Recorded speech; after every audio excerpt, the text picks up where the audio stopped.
Bueno, continuaba. seguimos. Esa es la parte 2. Sí. Seguimos. Toma 2. Bueno, volvemos a empezar. Estábamos en esta forma como tenía Freud de trabajar este sueño particular. Todas esas referencias que harían a la noción de castración, que incluso lo llevaría hasta sus últimas teorizaciones con respecto a las construcciones en análisis terminable e interminable, para pensar justamente en lo que Lacan extraería por la roca viva de la castración, o sea, a este punto que nos lleva entre la diferencia sexual, término importante para Lacan, pero bueno, es para Lacan, estamos hablando de Freud. Para el caso, pues es importante cómo remite esta cuestión de esa falta intercambiable, esa falta que de repente, pues, digamos, amenaza mediante una mirada, mediante lo que esa mirada significaría, ¿no? Porque los lobos lo miran a él. Pero ¿cuál es el peligro de que te miren unos lobos en un árbol, pues, como tal, ¿no? O sea, porque eso genera algo, ¿no? Hay una especie de acecho que también se reproduciría básicamente en este juego que tendría con la hermana, del lobo parado en dos puntas, del lobo blanco, que también remite al cuento que les contaba la Grusha, o sea, toda esta cuestión que aparece varias veces desde los cuentos infantiles. No es casual el trabajo de Bettelheim sobre el psicoanálisis de los cuentos de niños. O sea, por otro lado, pues sí, básicamente las reconstrucciones que hace Freud a partir de esta infancia, no sabemos hasta qué punto, insisto, esto se trabajaba tal cual así, pero en algún momento Freud encuentra que la persona está bien, lo define lo más cercano a estar curado. ¿Qué será estar curado para Freud en aquel momento? Bueno, básicamente que hubiera podido reelaborar sus resistencias. ¿Cómo se las presenta? Pues básicamente casi como volviéndolas conscientes. Así como, mire, usted escribió esto, léase. Entonces, hasta cierto punto, eso sería un esquema de pretendida curación. ¿Qué ocurre después? Prácticamente, así lo dice Jacquard, me parece bastante lindo.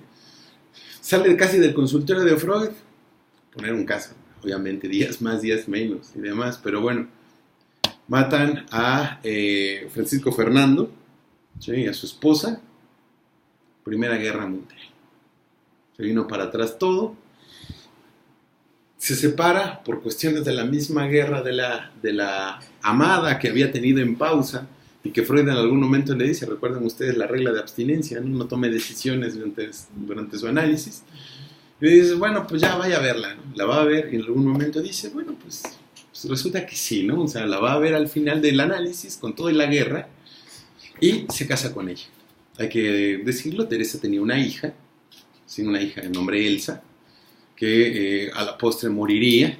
La cantidad de muertes, el rosario de muertes que tiene el nombre de los lobos es fundamental, sobre todo la cuestión del duelo, pensándole en él. Quedaría muy afectada Teresa, pero se acompaña mucho de Sergei Pankiev. De ahí pasan unos años en los que pues, él la cuida, él está con ella, son una pareja consolidada. Hay quien dice, por ejemplo, que hay que experimentar cierta distancia para que la otra persona extrañe un poco, ¿sí? Y en ese caso, pues justo parece que ocurrió con Teresa, o sea, era un poco displicente con Sergei, hasta que en algún momento dice, bueno, pues va. Regresa Sergei con ella, establecen esta relación importante, hasta que, término importante, hay que decirlo, 1919, fin de la Gran Guerra, resulta que pues va a ver a Freud. Ha perdido su dinero por la revolución bolchevique, ¿sí? Va a verlo y Freud pues dice, bueno, pues yo lo voy a atender de manera gratuita. Segundo caso, les digo, establece un convenio entre la asociación para pagarle por su contribución a la historia del movimiento analítico y después le da un ejemplar de su propio caso. El 21 de abril de 1919 quizás sea básicamente el punto de inflexión de la vida de Sergei Pankiev, por lo cual es muy diferente a lo que nosotros podamos extraer por ruta clínica a partir del trabajo que comenta Freud en 1918 y lo que sigue. Me parece que hay que hacer este corte importante. De ahí ya Freud no publica sobre el caso, digamos, por ese reanálisis. Es hasta 1920 que Sergei Pankiev está en la ruina y empieza a trabajar este hombre que no había trabajado, este hombre que estaba en una posición bastante acomodada, empieza a trabajar. Termina su carrera de Derecho cuando sale de trabajar con Freud y resulta que se pone a trabajar en otro lado, ahora sí. O sea, hoy en día habría que pensar, ¿no? Si hay una especie de análisis para millennials, en el sentido de que motiva mucho el tema del trabajo, ¿no? O sea, ahora sí hay que trabajar, ¿no? Hay que trabajar después del análisis, ahora hay que buscar en otro trabajo, ¿no? ¿Qué significa eso de trabajar? Estar en una posición, pues, activa, hay que decirlo económicamente, ¿no? Salir un poquito de este beneficio secundario de enfermedad en el que estaba completamente recostado Pankev. Entonces se pone a trabajar y se pone a trabajar por Teresa, que es un término importante, ¿no? O sea, hay que recordar esto de amar y trabajar, que en su momento se aparecía, ¿no? O sea, no solo en los campos de concentración, sino también en una teoría del fin de análisis en Freud. ¿Sí? Que una persona pueda amar y trabajar estará relativamente bien. Y para el caso entonces está en la ruina y empieza a trabajar como un humilde empleado de seguros. Pero trabaja, está en una posición diferente. No le paga a Freud, pero trabaja para mantener a Teresa, recibe estipendios, recibe incluso alhajas de la familia como herencias y pues hay que comentarlo, esta relación que tiene con Teresa pues le genera muchos conflictos con su mamá, quien solamente le quedaba como familiar vivo. O sea, incluso cada vez que se peleaba con Teresa iba con la mamá, hay que decirlo, sí, era un poquito mamítico en ese sentido. Pero hasta 1926 llega un episodio bastante importante en la vida de Pankev. Y es básicamente lo que se conoce como el episodio psicótico. Empieza a tratarse por un evento que tenía en la nariz. Básicamente tenía puntos negros, algunos más grandes. Constipación de glándulas sebáceas, aparece en algunos textos. Entonces, básicamente, pues aparecía cada tanto. Y recuerda, fíjense, nada más y nada menos, que tanto su madre como Teresa tenían una especie de verruguita en la nariz. Entonces, así como que eso empieza a hacer mucho ruido, ¿sí? Hay que mencionar también el suicidio de la hermana, porque la hermana decía todo el tiempo que ella no estaba conservando su belleza original, y por eso también se había quitado la vida, ¿sí? Entonces, de quien incluso, fíjense, para que vean este desplazamiento entre Lermontov y la hermana, a veces Pankev tenía este equívoco en que no sabía cómo se había muerto la hermana, si de un disparo o se había tomado pastillas. Entonces, bueno, para el caso resulta, empieza con este tema de la nariz, va a consultar a un dermatólogo que le recomienda a Freud, ¿sí? Y con quien tendría una relación que es muy parecida entre la de Schreber y Flechsig, su psiquiatra. Todo el tiempo dice, este tipo me está jodiendo, este tipo me está haciendo, hasta que en algún momento dice, no tiene nada, hasta que le pone al asistente a darle otra vez electrolisis, otra vez. Y eso no le gusta nada, ¿no? Tan es así que pues empieza con una fijación a que algo tenía en la nariz y que se le iba a deformar la nariz, y la nariz, recordar dos cosas. Uno, la identificación importante, madre, Teresa y hermana, sobre todo en este asunto de ya no quiero verme así, hasta que de repente pues empieza con estas frases ya dichas por la madre en su momento de no puedo soportar esto, o sea, no puedo soportar esto así, ¿no? Aparecen esas repeticiones infantiles volcadas ahora prácticamente como mandatos, y eso trae pues una cuestión fundamental. ¿Por qué? Porque pues eso es lo que leería básicamente Mac Brunswick como una hipocondría paranoica, o paranoide mejor dicho. ¿Por qué? Bueno, básicamente tiene esta fijación, vuelve a ir con Freud, primero le manda al dermatólogo, el dermatólogo le dice que no tiene nada, dice, bueno, vuélvame a tratar, ¿sí? Hay que recordar que Freud había decidido volver a tratar al hombre de los lobos porque él había notado que había restos transferenciales no trabajados, ¿sí? Con los que supuestamente sí acuerda, pero que quedan muy entreverados entre recibir dinero y no, porque ya Pankev ya no comentaba pues que de vez en cuando tenía ingresos importantes por su herencia. Todo esto se lo comentaría Mac Brunswick, ¿sí? Cuando llega con Mac Brunswick, quien prácticamente ve a otra persona, como decía hace rato Alejandro, ve a un animal literalmente, se mete al espejo, empieza a revisarse la nariz a cada rato para ver si no estaba deforme, si no estaba chueca, empieza un tema con respecto a la imagen muy, muy llamativo, empieza un término, una especie de guiño transferencial con Mac Brunswick, todo el tiempo hablándole de sueños de lobos, ¿sí? Sueños de lobos, sueños de alhajas, ¿no? Donde ahora ya se lleva con los lobos, donde el lobo es él, o sea, hay muchos desplazamientos, pero sigue jugando con el término de los lobos, se presenta con ella desde ese sitio, según lo comenta en el trabajo que tiene por sugerencia de Gardiner, y luego se encuentra con Muriel Gardiner, ¿no? Una psicoanalista en formación norteamericana, con la que prácticamente se amigaría, esa sería su relación de amistad, su relación de café, quien le enseñaría ruso, pero prácticamente platicaba. A la postre, después de muchas vivencias muy complicadas, 11 años después, o sea, con McBronsky se ven 2 años, 3 a lo mucho, después queda esta amistad con Gardiner, con la que platicaba cada tanto, 11 años después, en el 38, justo cuando viene la ocupación nazi en Viena, pues básicamente se suicida Teresa por este pasado que no puede confesar, esta cercanía, porque se había inventado familiares incluso, se suicida y le deja por testamento que lo cuide, mejor dicho, alguien, fíjense, vuelves otra vez al cuidado, a la pasividad, al estar cuidado, al estar protegido, por mujeres, que en este caso sería la famosa Fräulein Gaby, para el caso, otro personaje más, otro personaje femenino ya no de identificatorio, sino de cuidado, ¿sí? Salud, muy en el sentido de lo anaclítico en Freud, hay que mencionarlo en ese sentido, ¿no?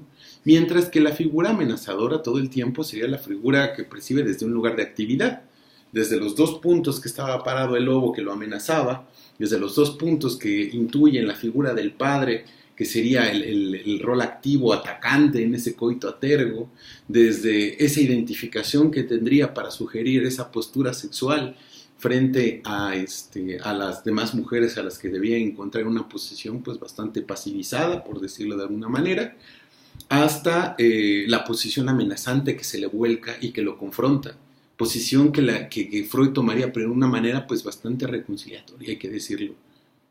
Toma un lugar casi de padre benefactor, pues que incluso hasta le cubre, le da dinero, está ahí. Una posición que hay que decir, habría que revisar con Freud, y desde Freud también un poco, cuánto se puede escapar de esa posición de ideal del yo. ¿Sí? O sea, con sus contemporáneos, en el sentido de sus correligionarios, siempre fue muy cercano, pero también siempre fue el maestro, ¿no? Un punto que le recriminan bastante Jung en su momento cuando van a Estados Unidos, pero que Ferenczi pues incluso respetó su momento. Vuelvo otra vez con Ferenczi, porque incluso Ferenczi en 1921 propone, ¿sí?, para retomar otra de las cosas de este conflicto primero teórico y luego pasional, técnica activa por un lado, y por otro lado vamos a pensar el fin de análisis. ¿Hasta dónde llega el análisis? Dice, caray, pues hay que pensarlo en serio, ¿no? Y es un tema que le hace ruido a Freud, ¿no? Para no terminar en ese lugar de ideal. Tan es así que análisis terminable e interminable es una contestación directa a Ferenczi. E incluso le dice, o sea, cuando se conocen las primeras cartas que hay entre Freud y Ferenczi, le dice, Ferenczi le empieza a preguntar muchas cosas sobre él. Y Freud le dice, espérate, ¿no? O sea, como le dice molesto, le escribe nuevamente Ferenczi, discúlpeme, no quiero que se enoje conmigo. Le dice, bueno, yo lo que quiero es que me humanice, yo no soy el gran psicoanalista que usted cree, digamos, omnisapiente y demás, ¿no? O sea, es un término importante, pero parece ser que propiamente en el trabajo clínico esto no pudo separarse. Y es un tema importante para pensar, pues ya les digo, no solo la transferencia como para tratar de esto, sino básicamente cuando la transferencia debe de caer. Porque parece ser que la transferencia, pues entendida por Freud, tendría que caer casi como por añadidura. Así como decían que había cura por añadidura, parece ser que así propiamente tenía que acabar. Entonces, ¿cuándo acaba la transferencia con Freud? Y Ruth McBronsky lo dice claramente, o sea, prácticamente su trabajo analítico fue tratar de separar al hombre de los lobos de Freud, identificado completamente a la figura de hijo pródigo del análisis. O sea, ya que no pudo tener el hijo pródigo Ferenczi para continuar, pues tuvo el hijo pródigo el hombre de los lobos para hablar de su teoría y con él defenderse clínicamente de otras cosas. Que ese es un tema bien curioso, o sea, porque funciona para varios momentos de la obra freudiana. ¿Sí? Para hablar pues, de la identificación por un lado, esto que incluso Freud va por la vía de la identificación, y habría que leer, insto mejor dicho, la lectura del texto de Ferenczi, Transferencia e Introyección, porque de alguna manera dice, o sea, todos los puntos que se toman en transferencia modifican a la función yoica. Es un tema bien bonito porque hay que pensar como justamente no solo se modifica la cuestión yoica mediante la transferencia, en su resistencia y su motor, sino también cómo modifica la posición yoica, en este caso del analista, para pensar la contratransferencia. Entonces, insisto, identificación, síntoma que todo el tiempo es este ejercicio de un temor a la actividad para no quedar pasivizado, ¿sí? Más allá de lo masculino y lo femenino, en ese sentido, que no quedar pasivizado, y algo moverse en función de eso, primero tomarlo como beneficio secundario y luego moverse. Al parecer había cosas que lo desplazaban, que lo movían. Los dibujos tienen un carácter bastante pictórico, el caso, tan es así que él se dedica mucho a dibujar, y algo que va a retomar mucho en su análisis con Mac Brunswick, o sea, la cuestión de las figuras, de las pinturas, que a veces Mac Brunswick interpreta muy rápido, me parece, porque incluso es que está hablando de mí, pero bueno, al parecer casi siempre hacía alusión a Freud, ¿no? Es así como, quiero hablar de Freud, pero como tú eres discípula de Freud, voy a hablar de ti. Y cómo aparece este famoso doctor X, así llamado, que sería justamente el dermatólogo que le había generado este daño en su imagen. Tan es así que Mac Brunswick se entera que ha muerto este dermatólogo y le comunica. Le dice, ¿sabe qué? Antes de que lo vean en los diarios me enteré de que se murió el médico. Y se para muy enojado y con los puños al cielo, dice de manera muy dramática, muy rusa, diría, ¿y ahora qué? ¿Cómo voy a matarlo? Entonces, bueno, o sea, en esa posición, pues, bastante persecutoria, porque la gente quiere hacerle daño, la gente quiere burlarse de su imagen, lo vería de alguna manera, es, pues, visto por todos, ¿sí? En ese sentido sería algo bastante particular, por eso la noción no solamente de hipocondría por este tema de lo corporal, sino también la paranoia, una paranoia que estaba afincada ahí, y que incluso ahí nos hace retomar esta noción que obviamente tomaría Lacan en función de esta escena de niño donde parece que se le cae un dedo y no se le cae un dedo. Este fenómeno alucinatorio que tendría, que habríamos de ver si esto se trata de una psicosis, si se trata justamente de una locura presente en una neurosis, que me parece que ya se está trabajando acá con un seminario, creo que es de Manuel Rodallegas. Sí. Justamente la locura, la neurosis, locura en la psicosis, como locura y psicosis no están del todo pegadas siempre. Entonces esto ha llevado pues a discusiones bastante importantes en torno a esta escena, que si era una psicosis o no, pero me parece que en el caso de Mac Brunswick es muy claro lo que se presenta en transferencia. O sea, cuando justamente pienso en el título de hablar de las múltiples transferencias de Pankiev, pues básicamente lo que quiero es hablar de cómo se relacionó con cada uno, no solamente desde su historia, sino también con los distintos médicos, desde Bechterev, con quien no pegó mucha onda que dijéramos, desde Kraepelin, desde Drossnes, quien lo lleva a Freud, desde Freud en estas idas y vueltas al movimiento analítico, a Mac Brunswick, por último a Gardiner, con quien tendría que, pues digamos, reconstruir su historia a petición de ella, y prácticamente se vuelve un autor. Hay que decirlo de manera muy curiosa, y esto lo digo un poco de manera provocativa también, provocadora quise decir, sí, provocativa era más fuerte. En fin. ¿Para qué? Entonces espero que le sea provocativo, mejor dicho. Para el caso, pues justamente como, al menos así lo cuenta Gardiner, al menos así también lo cuenta Jacquard, y aparecen en algunas biografías, particularmente desde Freud, cómo hacen este señalamiento de la elección que tiene con Gardiner. Gardiner es su amiga, pero en algún momento ella se da cuenta que casi que la ha tomado por analista. Que es un tema bien curioso, porque de repente está diciendo, pues de repente me quedé ahí y me contaba cosas de él, me llevaba imágenes, me traía material. Entonces, pues ella lo que hace es instarlo a escribir, a reescribir su historia. Pero reescribir su historia, pues prácticamente esto ocurre, insisto, tras muere, ¿cómo se llama? Teresa, y a partir de eso anticipa su jubilación. ¿Sí? Ya no puede con este asunto, ya se siente mal. Va con su madre, primero a cuidarla, hasta que muere en un episodio bastante curioso. Dice, bueno, pues se veía más bella, cómo se puede embellecer la muerte de alguna manera en esta cercanía, y pues prácticamente queda aislado y al amparo de otros médicos. Kurt Eichler, de Weil, quien le aplica el test de Rorschach, ¿sí? De otros dos médicos identificados como el doctor K y el doctor E, ¿sí? Con quienes tendría algún acercamiento, y pues básicamente son personas que hacen una especie de acompañamiento terapéutico más que una clínica analítica en todos sus detalles de desbroces. Incluso comenta Jacquard que él quiso entrevistarse con el hombre de los lobos, todavía vivo en ese momento, un hombre octogenario, y pues básicamente lo que le contestan las personas que estaban cercanas es que no podía. Que es un tema también que nos lleva a otras lecturas, porque se ha utilizado este caso para pegarle a Freud. Y básicamente habría que ver hasta cuándo Freud sí, hasta cuándo Freud no. O sea, porque también me parece que ahí está la beta de análisis terminable e interminable. Nosotros trabajamos hasta un punto, el análisis termina, hasta otro punto se sigue para allá. Que era el análisis terminable como tal e interminable es planteado por Ferenczi en 1921, insisto. Sobre todo, ¿para qué lo digo? Porque me parece importante leer a Freud también con sus contemporáneos. En las clases que doy hay una materia en la UAC que se llama Historia del Movimiento Psicoanalítico, que sería la 1 y 2. Y en la 2, pues básicamente lo que hacemos es leer a los autores que estuvieron con Freud y después, a los programas post-freudianos.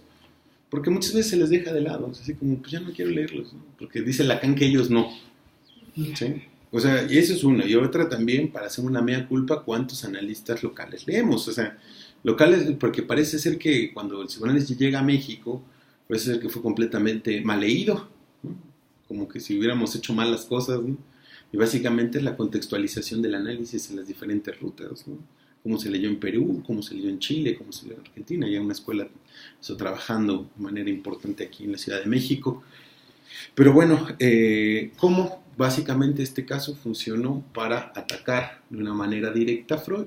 ¿Hasta qué punto, insisto, ha servido para un medio? Si se curó o no, podríamos decir que lo que presenta Freud es solamente el recorte enfocado en un tema muy particular. De hecho, me parece que un gran resumen es la conferencia 22 sobre la regresión y el desarrollo libidinal. La regresión es un término importante, el efecto con retroactividad, el famoso desplazamiento en transferencia, los escritos técnicos, el carácter de identificación, muy diferente al de introyección, porque introyección, a diferencia de Ferenczi, es que la introyección es como más fija. O sea, la introyección está acompañada de una fijación y la identificación es un término que puede ser desplazable. Si bien es cierto, hay identificación primaria, las secundarias, así como la misma represión primaria y secundaria, también hay desplazables. Y en ese sentido me parece que la escena originaria y la escena de seducción, cuestiones fundamentales, permiten entender el caso con Freud en su momento, quizá un poquito después en lo que nos va contando en sus memorias, pero también muy recortado por el hombre de los lobos. También hay que decirles, una persona que se identifica a ese nombre, se identifica de manera sintomática a esa posición pasiva, tengo que decirlo, que tuvo con respecto a ese ser nombrado, que insisto, lo dejo abierto para las futuras conversaciones, sobre todo por la parte metapsicológica que desarrollará Alejandro, la parte de Samuel y la parte de Moisés y Cuitlahua. Para el caso, entonces, yo solamente quiero hacer esta referencia, pues justo para hablar de cierta biografía de quién fue el hombre de los lobos, cómo se fue topando con diferentes personas ejerciendo diferentes transferencias. Insisto, bueno, pues cómo hay esta elección bastante particular, provocadora, provocativa, con Gardiner, quien motiva esta escritura de las memorias, y quien, a decir nuevamente de Jacquard, me parece bastante lindo el libro, yo creo que ya no lo edita nadie, así que creo que lo voy a robar de la biblioteca. Pero bueno, básicamente para decir que la posición de autor, que se nomina a partir de esta posición de autor, lo deja en un lugar completamente diferente de ese hombre de los lobos que parece ser pues bastante pasivo, bastante encerrado, bastante ensimismado, le permite una especie de lazo social. Sería algo muy parecido, al menos a hipótesis de este autor, al ego joyciano. O sea, le permite establecer un lazo social, pero no solamente por el nombre que le fue dado, sino cuando se autonomina por esto, por esta escritura, le permite tener otro tipo de cuestión. Y partiendo, válgase la redundancia, de este tema, esta disidencia que tenía con la hermana. Por un lado, la hermana les decía en poesía y él en prosa, hablando de sí. ¿no? Reescribiendo su vida. Lo cual no podríamos decir si fue mejor o peor, pero por lo menos lo dejó en una posición que pudo vivir de eso. ¿Sí? Una posición en la cual fue buscado por mucha gente, fue aislado por tantas otras, el movimiento analítico lo aísla, hay que decirlo así también. Pero bueno, pues para tener otro tipo de vida, que allá vaya a saber uno si se está topando con un personaje o no. Y ahí es cuando nos ponemos más Foucaultianos. Y al fin y al cabo, pues ¿qué es un autor como tal, no? ¿O para quién es el autor? Si hacemos este tipo de conmemoraciones es justamente para repensar qué tipo de autor estamos hablando. Si el autor Freud, si el autor Lacan, si el autor Miller, si el autor Ferenczi, si el autor Hombre de los Lobos, si el autor McBronsky, ¿no? O si el autor, básicamente, que sería la parte más linda, somos cada uno de nosotros a la hora de leer el caso. Y bueno, pues muchas gracias. Y sí, pues siguen los comentarios. Ya no sé cómo se le da. Bien. Quédate aquí y ahora sí ya podemos estar los dos. Bueno, la verdad es que muchísimas gracias. La ponencia ha sido no solamente muy interesante, sino sumamente amena. Y la verdad es que por cuestión de tiempos me gustaría invitarlos a hacer preguntas, a hacer sus comentarios, participaciones, ¿no? para dar más espacio a la conversación. Yo respecto a una pregunta que me gustaría hacerte en relación a qué comentarios tendrías, dado que nos has hablado muchísimo sobre la transferencia. Es evidente que algo en una cuestión transferencial no queda resuelta, sigue insistiendo una y otra vez, no importando quién sea el personaje en turno. Y me gustaría que nos pudieras comentar un poco en relación a estas tres particularidades que tiene Freud con el hombre de los lobos, que por un lado es atenderlo gratuitamente, la cuestión del dinero también no nos queremos adelantar mucho, pero la cuestión del dinero por un lado, sabiendo la importancia que tenía para el hombre de los lobos, atenderlo así, después dar un tipo de donación anualmente, y nos comentabas, y que me parece esta de las más llamativas, si puedes comentar algo sobre qué impacto crees que tiene entregarle su caso. Es decir, aquí está, este es su caso. ¿Sí? Bueno, de esas series, Freud ya lo había teorizado sobre la iniciación del tratamiento analítico, escritos técnicos, el tema del dinero. Uh-huh.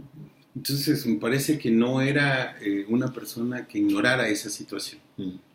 También habría que pensar un poco, o sea, todo esto es una reconstrucción, o sea, no podemos saber hasta cierto punto que sí, que no, de los efectos que pudo tener Freud, porque estamos hablando no solamente Freud en acto, sino estamos hablando eso es lo que me parece vicia un poquito la situación, pero pues me parece que también tiene que ser comentada. No solamente es lo que ocurre en ese momento en la transferencia como acto, luego la transferencia como clínica en el sentido de cómo dar cuenta de aquel acto. Por otro lado, lo que se escribe y se publica en función de todo eso, con sus respectivas ediciones y sus diferentes momentos políticos. ¿Sí? O sea que eso también está atravesado. Y ahora también los comentarios que tenemos del hombre de los lobos como tal y de la gente que leyó y escribió sobre ese caso. Entonces me parece que hay como una serie de emplastes que lo hacen un poco difícil para dar cuenta. Ahora, más o menos leyendo uno que otro referencia para el caso, me parece que si Freud no ignoraba este tema de lo económico, del dinero, del pago como tal, ¿qué es lo que pagaba realmente o de dónde salía el acto de cubrir el costo del hombre de los lobos? Venía de una herencia, uh-huh. Era algo que estaba perfectamente demarcado. Ahora, trabajar de manera gratuita es cuando prácticamente es una persona que está en la miseria. Y eso que también nos hace pensar, por ejemplo, a mí me ha tocado en el propio trabajo clínico, trabajando con adolescentes o pues con grupos, si podemos llamarlo de alguna manera, niños, que están en desplazamiento entre que ya han terminado una carrera, están por terminar una carrera, y ahora no trabajan, ¿no? Entonces, bueno, de que a veces justamente el análisis puede meter en esta dinámica laboral, una dinámica que refiere cierta actividad, ya no nada más es tomar la clase, o incluso como tienen un lazo de dependencia económica, pues a veces se toman las cosas muy a la ligera. Entonces, ¿qué ocurre aquí? Me parece que, bueno, al menos en mi caso me ha tocado atender, pues no gratuitamente, pero pues Por ejemplo, es que, ¿sabes qué? Mis papás ya no quieren pagar el tratamiento. O dicen que me lo voy a gastar en alcohol, o que me voy para otro lado. Sí, me ha pasado. Entonces, ¿qué hago? Bueno, pues a ver, ¿con qué me puedes pagar, no? Una vez este chico que les cuento, pues dibujaba, ¿sí? Una cuestión bastante curiosa, lo que remite este caso, ¿no? Pero él me pagó con cuadros, prácticamente me decoró el consultorio en su momento, pero hubo un momento que ya no lo podía atender así. Entonces, ¿hasta qué punto puede ser gratuito como tal el análisis? Me parece que fue una deferencia, me parece que estaba muy agradecido con lo que él había podido extraer del caso. Me parece que, si bien se sabe concernido, en algún momento actúa de la mejor buena fe y se deja llevar por ello. O sea, reconocer fue también un hombre pasional y un hombre que en algún momento trataba de dejar un legado, cuando está afectado por la serie de operaciones importantes y demás, y pues decide, bueno, sabe que incluso había sido tocado por la guerra, nada más y nada menos, con 2 de sus hijos. Me parece que es una persona que dice, bueno, ok, va, que sea gratuito, vamos a generar un pago simbólico a esta persona porque está trabajando. El hombre de los lobos se pone a trabajar. Se pone a trabajar, como lo diría en sus propias palabras, un humilde empleado de seguros. Y como un humilde empleado de seguros, pues es así que conoce, por ejemplo, a Gardiner. Pero para el caso, me parece que es una persona que trabaja para cuidar de su pareja. Ya está en un rol completamente diferente. Y eso para mí generaría un acto completamente distinto a una intervención por transferencia dicha, así nombrada de otra manera. Me parece que es un acto bastante particular. Ahora, y también no es nada más darle dinero así porque sí, sin que el mismo Sergei se introduzca en una actividad, en un trabajo. Claro. ¿No? Entonces, de fijar una situación sumamente pasiva. Sí. ¿No? Que ahí el punto que me parece importante es qué trabajó en ese segundo periodo con Freud. Eso es lo que a mí me parece enigmático. Sí, sí. Eso es justo. O sea, cómo reacciona él no solamente frente al acto, sino también a la nominación. Ahí estás, hombre de los lobos, ¿no? ¿Qué pasa cuando ya eres nombrado por alguien? Que me parece que algo establece o algo queda, en términos que ahora le gusta mucho hablar a la gente de nudos, anudado. Hay un término con respecto a la nominación, en el sentido cuando ya tiene que escribir el hombre de los lobos por el hombre de los lobos. Ya no es el caso del hombre de los lobos de él, sino es el mío, es una apropiación vía la escritura. Ahí ya me parece que hay un trabajo completamente distinto, pero pues que sí le llevó prácticamente una vida. Sí. Esos son los movimientos.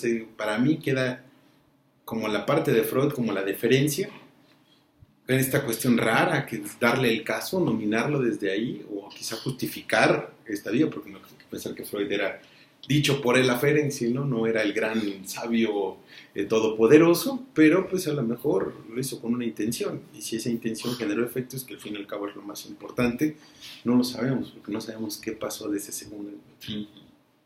Habría que verlo, ¿no? Okay. Muchísimas gracias. ¿Alguna pregunta, algún comentario? Sí, adelante. Sí. Solo una petición, pues. Ya. Sí, Rafael, habla fuerte. Justamente yo creo que se tocaría la cuestión de la contratransferencia, ¿no? Que es un tema muy polemizado por la sociedad psicoanalítica de todos los estados, ¿no? Los nuevos practicantes, los ortodoxos, etc. Me llevaba a pensar en el caso de Aimé con Lacan. Nos decía que era Aimé en francés es amor, ¿no? Por ejemplo, y entonces en determinado momento el nombrar un caso o escribir un caso desde el mismo caso tiene que ver más bien con la transferencia del analista, ¿no? O del autor, como tú lo decías, como usted lo decía, el hecho de quien lo lee se convierte en el autor del caso, pero no se libera entonces el analista por lógica de la propia transferencia, que en el aparato analítico se convierte en la contratransferencia, más o menos. ¿Cómo se podría tomar, no? Porque algunos dicen que es una suerte de brújula, ¿no? Para el tratamiento, otros dicen que es ¿cómo se llama? Un dique, un obstáculo para el tratamiento. ¿Cómo se podría estar tomando, ¿no? Porque justamente es por una cuestión, yo creo, otra transferencia más que otra situación, valorando desde luego la guerra, etc. Pero este acto de dar, ¿no? Su propio caso, pagarle, ¿no? Que las pláticas pasadas estábamos viendo que, bueno, qué había pasado ahí, ¿no? ¿Qué sucedía? ¿Por qué darle algo a un paciente cuando ya se le está dando un espacio, una escucha, etcétera?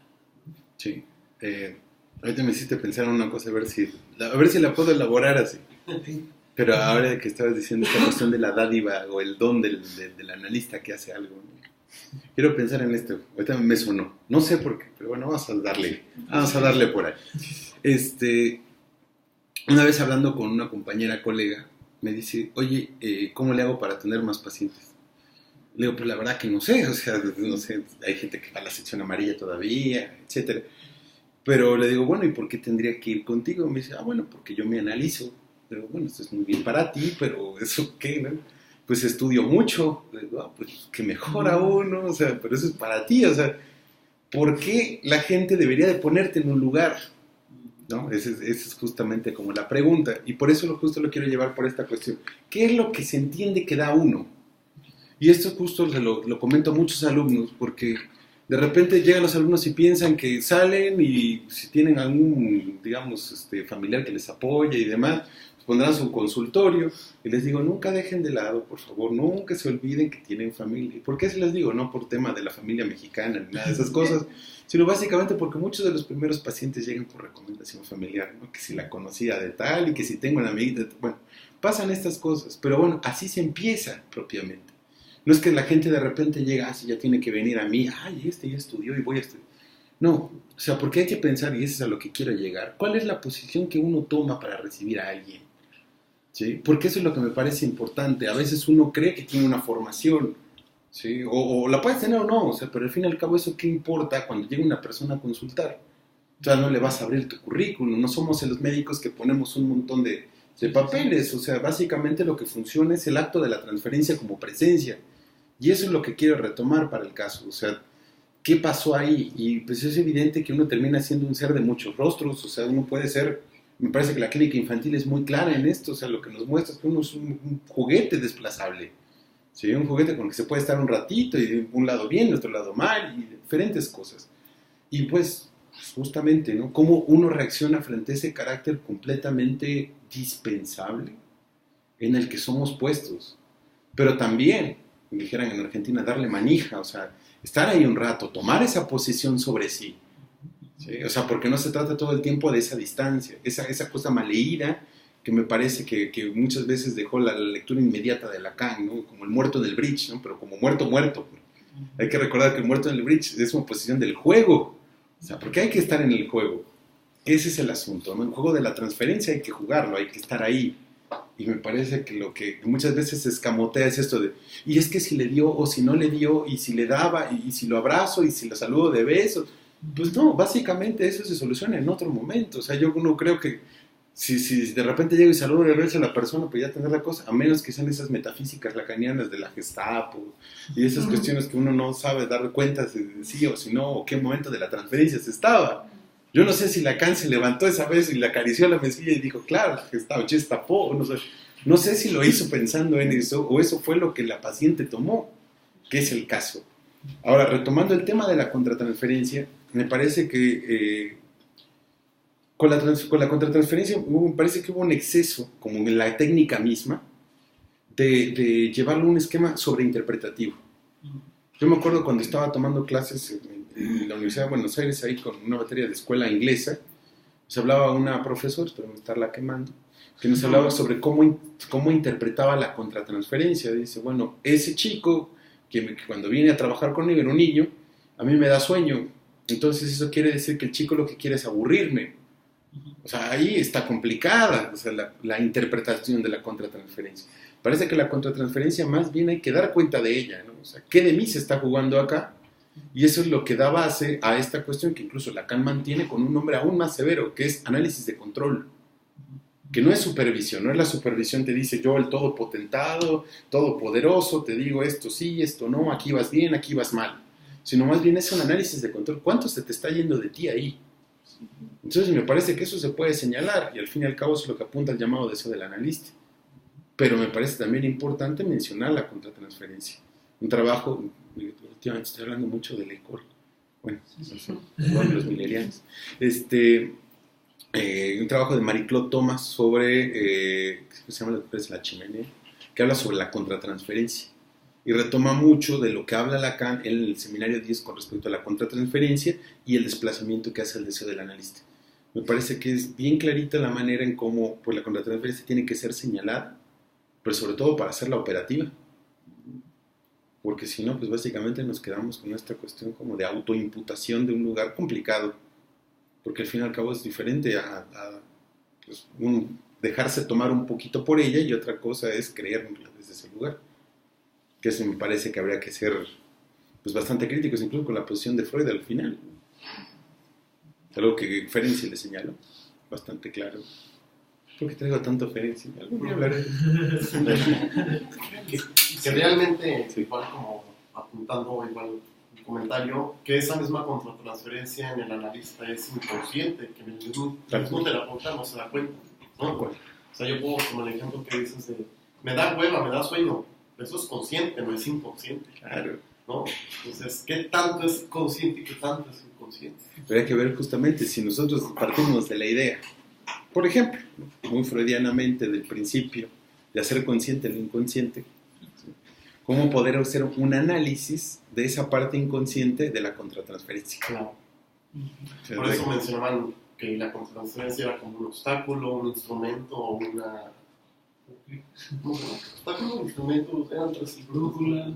Brújula, motor. A mí la que me gusta más es... Aquí me gusta más la de campo de batalla de la transferencia. Y sobre todo, fíjense, hay un trabajo, ahorita le estaba viendo con unos alumnos ahí, en una materia que se llama método psicoanalítico.